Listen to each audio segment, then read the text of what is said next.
I was present in the European Parliament 2 years ago when the Taoiseach addressed members there on the future of Europe, and I feared then that he had handed over a blank cheque, as he was the first European leader to commit to making an increased contribution to the EU budget, and crucially he did so without setting out what we would expect in return. Now we are faced with the prospect of hundreds of millions of euros in additional Irish taxpayers' money going into an EU budget, while at the same time seeing a reduction in the programmes that are actually important to our country.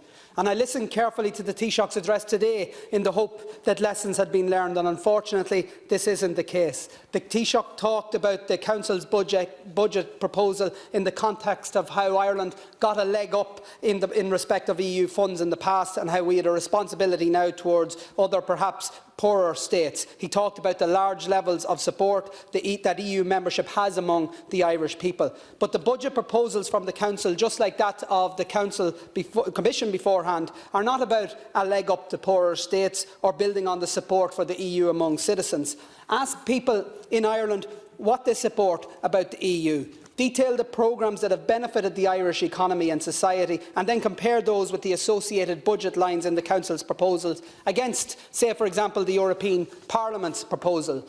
A 13% reduction in regional development and cohesion, a 27% reduction in social cohesion and values, a 25% reduction in the climate change programme, a 48% reduction in the Erasmus Plus programme, a 34% reduction in the Connecting Europe facility. And on top of that, we are now faced with a massive cut to the most important budget line for the Irish economy, and particularly our rural communities, the Common Agriculture Policy. And while the Taoiseach has spoken about the need to protect CAP, he has not been unequivocal yet in stating that he will reject any budget that doesn't do at least that. In fact, we should be demanding at a minimum that the CAP budget is increased in line with inflation. The Irish family farm is under threat. The rural communities that depend on them are therefore facing further decline. And CAP is just one of the measures that will play a role in addressing that threat. It's not the only one, of course. Farmers need fair prices for the goods they produce. They need an end to the stranglehold of retailers and processors on their sector. They need the Department of Agriculture to start treating farmers as partners rather than enemies. And they need a radical rethink of EU trade deals such as the Mercosur trade agreement. But without a strong CAP, Irish family farming is facing an unprecedented crisis, and therefore, without a strong CAP, the Irish Government cannot and must not support any EU MFF budget.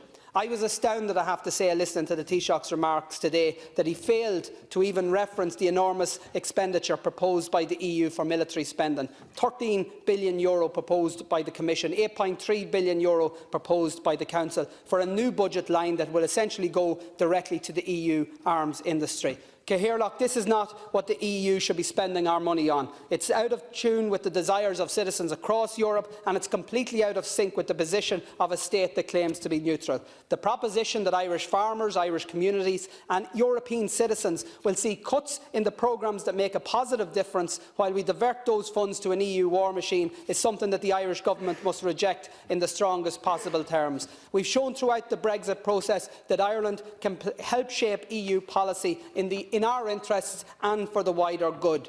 The Irish people have said time and time again that they want Ireland, all of Ireland, to be part of the EU. But they want that EU to serve citizens rather than corporations and vested interests such as the arms industry. That is the vision for a better EU that the next government must bring to the heart of the future of Europe debate.